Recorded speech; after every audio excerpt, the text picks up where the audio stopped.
जी, मैं हूं Nadeem Siddiqui M7 city news के साथ। इस वक्त मौजूद हूं मैं सोहराब रोड के उस मकाम पर जहां पर अंदरूनी मुल्क से आने वाली गाड़ियां, अंदरूनी सिंध से आने वाली गाड़ियां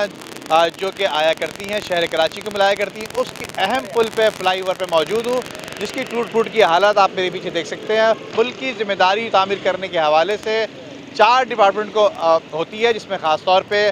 ज़िला Malir, district east, district central ने तो बिल्कुल वहाँ सामने बिल्कुल अपनी हदूद बता दी कि सेंट्रल की हदूद जो है वो ख़त्म हो गई। लेकिन उसके साथ साथ एनएचए की भी जिम्मेदारी बनती है कि एनएचए जो है इस फ्लाई ओवर की तामीर करे, क्योंकि 6 महीने बाद, 8-9 महीने बाद इस पर थोड़ी सी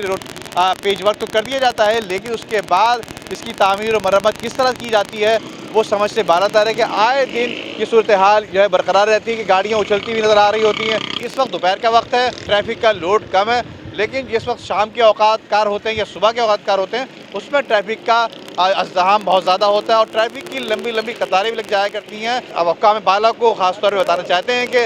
इस फ्लाई ओवर की तामीर की जाए ताकि शहरियों को सुकून का सांस ले सकें। जी।